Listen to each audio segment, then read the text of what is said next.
Good afternoon, and welcome to the MTA Bridges and Tunnel. Uh,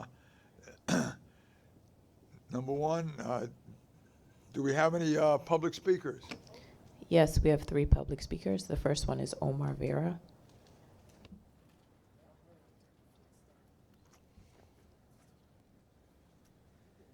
Good afternoon. Happy New Year. Happy New Decade, everyone.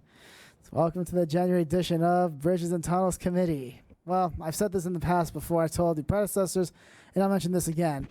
All tolls should be removed from the Cross Bay Bridge as you're just traveling within Queens. Ergo, travel within the borough should be free. That's just my opinion, but hopefully if you can see it, one day it should be true. And the other thing I would recommend is, in addition to Easy Pass, maybe motorists can open up Omni accounts in the future, if that's possible, to pay their tolls, if and when the circumstances allow it. And with that said, I'm off, and thanks for doing all the great work, and see you around. Thank you. The next speaker is Murray Bowden, followed by Charlton D'Souza.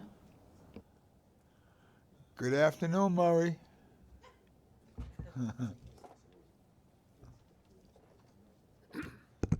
Took a while before I could figure out what was going on. and I put it together even since I got here this morning. What's been going on? I've been arguing with you all unnecessarily because it's really not your problem, and I apologize for picking on some of you. The problem is New York State DOT has been breaking the law forever,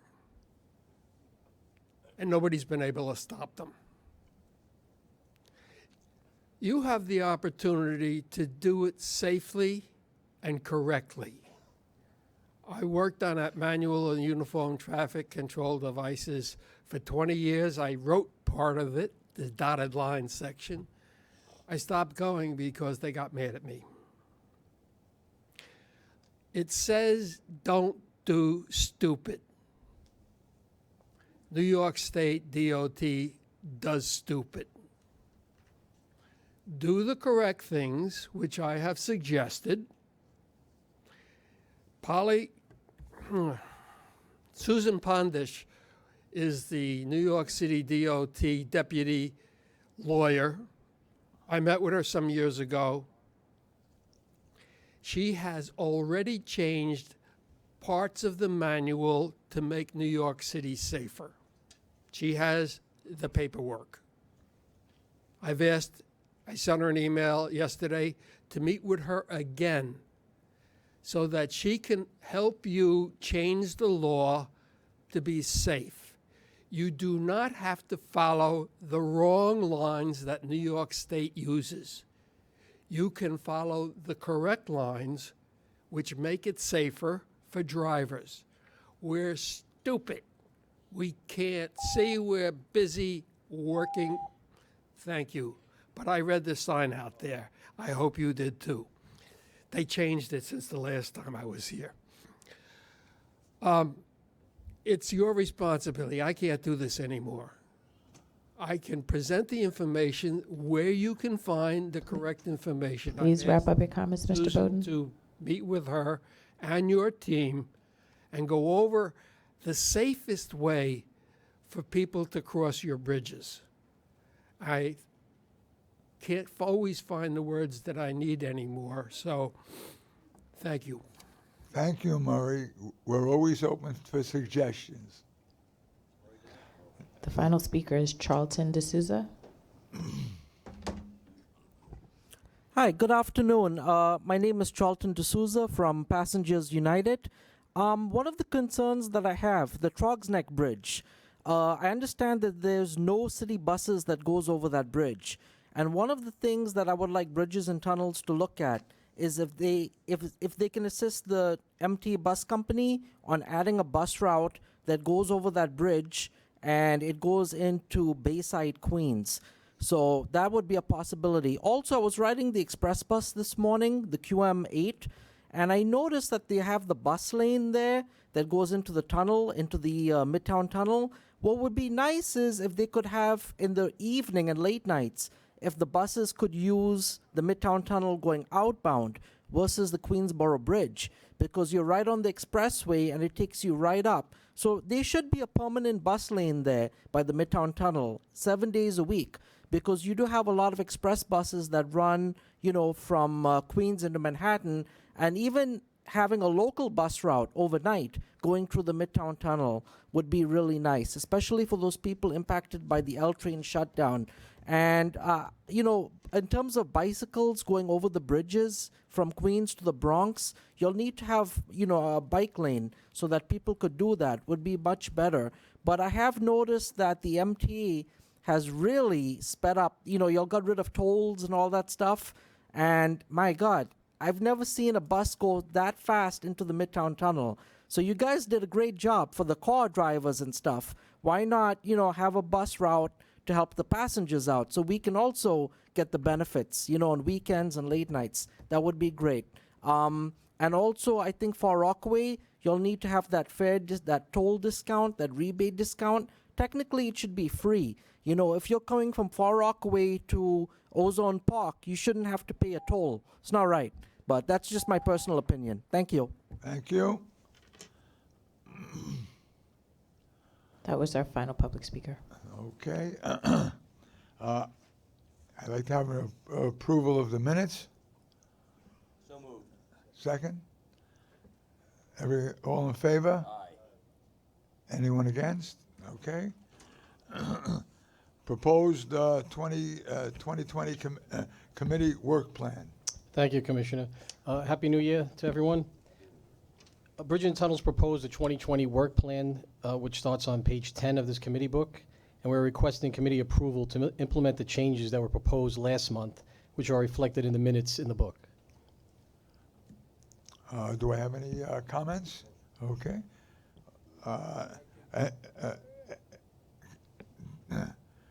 Fine. Do I have a motion?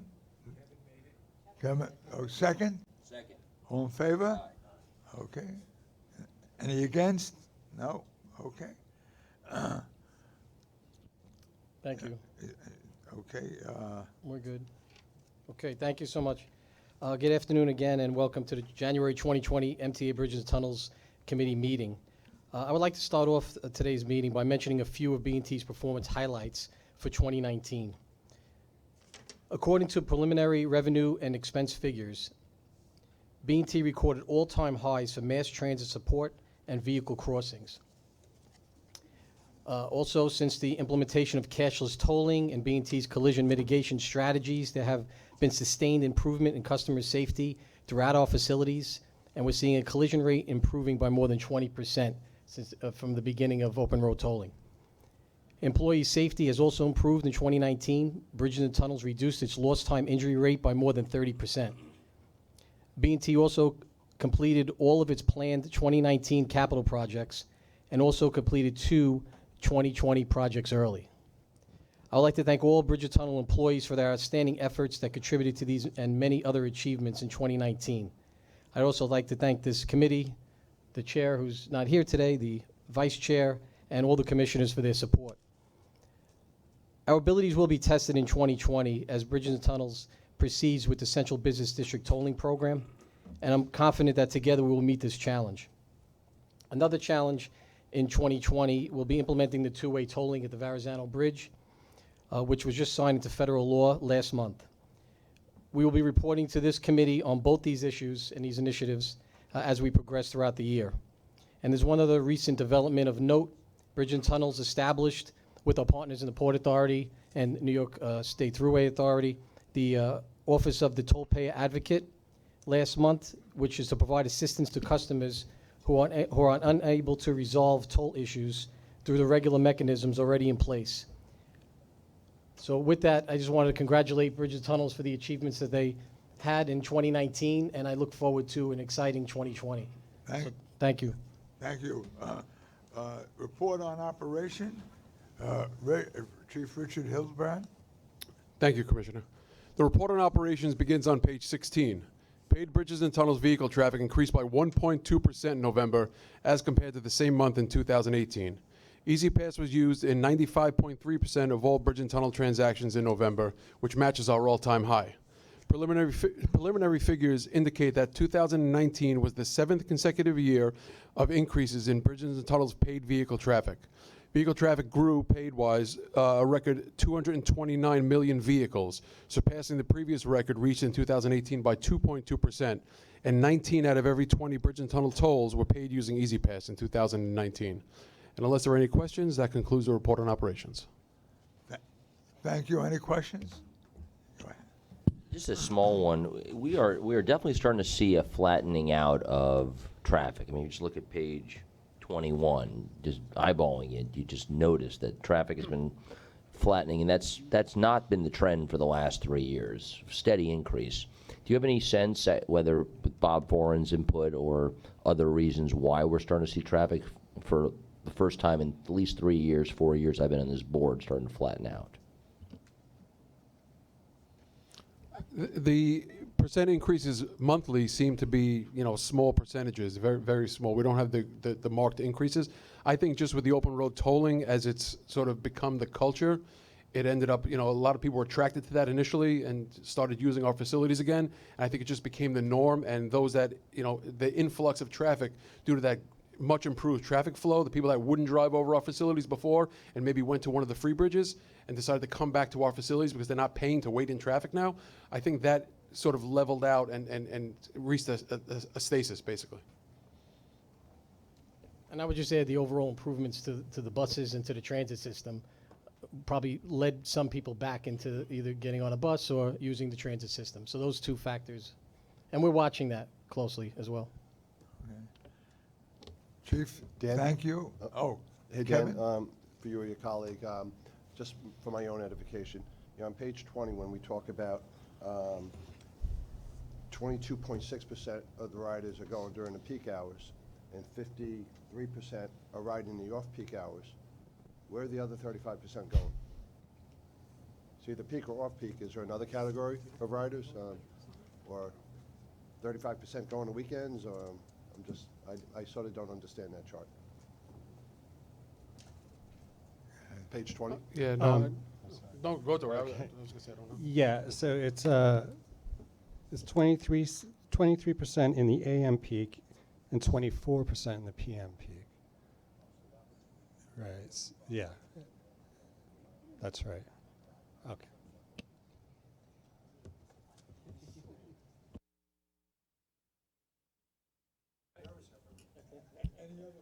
Yeah, can I just ask a follow-up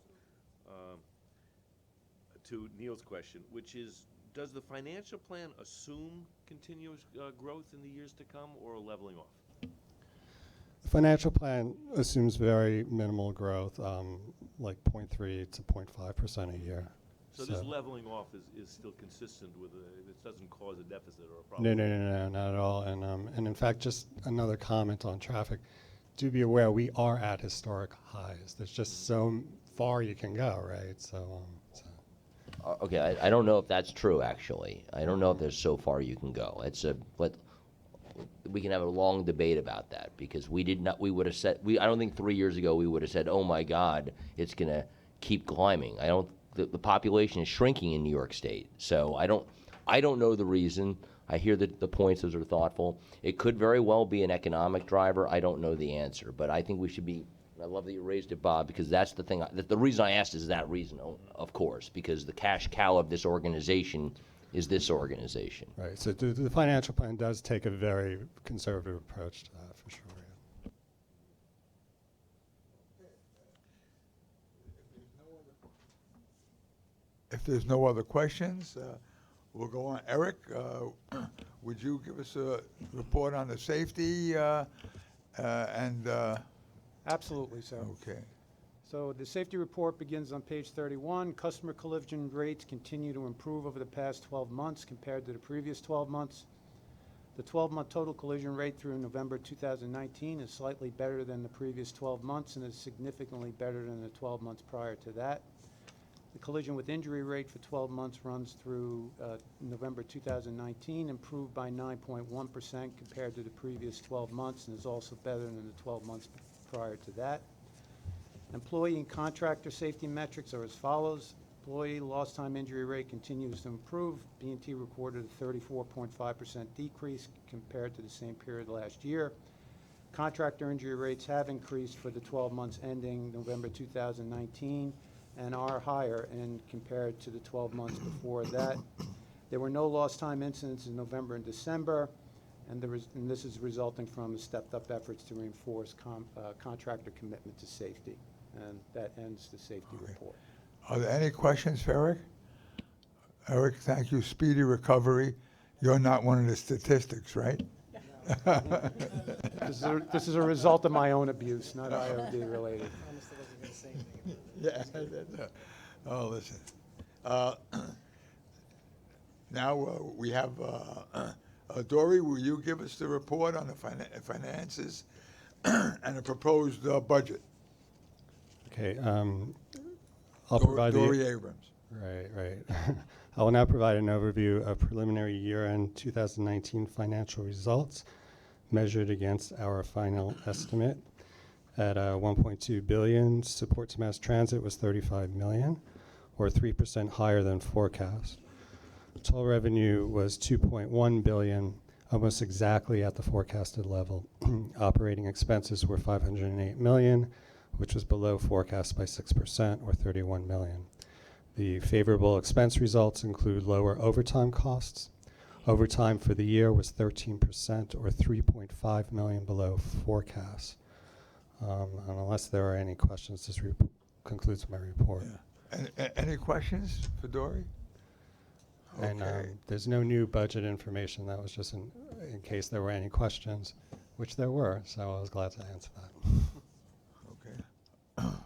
Okay. Next we'll have Dory Kane talk about our capital program and a status report. Thank you. Joe, go The report ahead. on the capital program begins on page 71. The report covers both the December 2019 update as well as results for the entire year of 2019. In December, B&T awarded 17 commitments totaling $400.8 million. The most significant commitments made were a structural rehabilitation project on the Throgs Neck Bridge approach viaducts for $165.5 million, and the reconstruction of the upper level approaches to the Verrazano-Narrows Bridge for $154.3 million. Other construction awards made were for steel repairs and painting work at the Henry Hudson Bridge and the reconstruction of the Gowanus approaches to the Verrazano-Narrows Bridge, projects which we expect to have significant safety and throughput benefit to our customers. All of these projects were awarded using cost and time-based bidding, commonly known as A+B bidding, which reduced customer impacts by minimizing lane closures. Overall, in 2019, B&T awarded 154 commitments totaling $802.8 million, which was 91.5% of plan, slightly exceeding the projected $795 million in commitments we forecasted last month. The variance between planned and achieved commitments is largely attributable to favorable bids. I'm pleased to report that some of the additional December commitments included 3 small business mentoring program tasks. In addition to these core capital plan commitments, B&T awarded the design, build, operate, and maintain contract to implement Central Business District tolling in October for a capital commitment of $272.1 million, with an overall commitment in this program of $291 million. As previously reported in November, B&T completed all 12 of our planned 2019 projects. In December, we completed 2 additional design-build projects earlier than planned. These were for Brooklyn Service Building electrical rehab at the Hugh Carey Tunnel for $8.9 million, and the electrical mechanical rehab of the Harlem River lift span at the RFK Bridge for $36.5 million. Overall, in 2019, there were 14 completions totaling $243.7 million, which is 23% better than planned, which had a required 12 completions at $197.7 million. There were 5 task closeouts in December, bringing our total closeouts to $221.5 million. Unless there are any questions, that concludes the capital report. Thank you. Any questions? No, I don't have a question for that report, but if I didn't know we were skipping over the cashless toll, or if Dory did both at the same time. I just had another educational question. What's the difference between active accounts and active tags?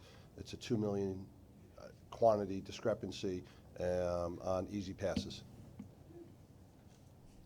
I'm So not there quite sure I answered. So there are 3.7 million active accounts and 5.8 million active tags. What's the difference between active account and active tags?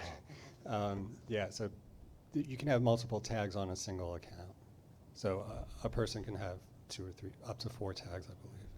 Is that pretty much, that makes up 2 million? Yeah. Oh, wow. And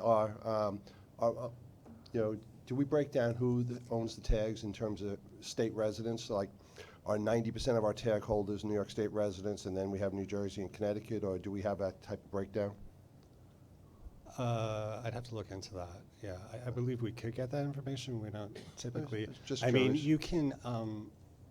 you can be an out-of-state resident and have a tag registered with the New York State Customer Right. Service Center. And I presume we have some. Right. Right, because that's the only way you get the lower rate. If you don't have a New York Customer Service tag, you pay the higher pay the tolls higher by rate. mail rate, right? So yes, we do have some. I'll have to look into that for you. Yeah. Got it. And is that sort of reciprocal? Other states do the same? They charge a higher rate for out-of-state residents for their Easy Pass? Like what we It do? varies by agency. Yeah. All right, thank you. Okay. Any other questions? Okay, today we have no procurements, and this completes Bridges and Tunnels Committee meeting. I need a motion to adjourn. Second. Everyone in favor? Okay, thank you very much.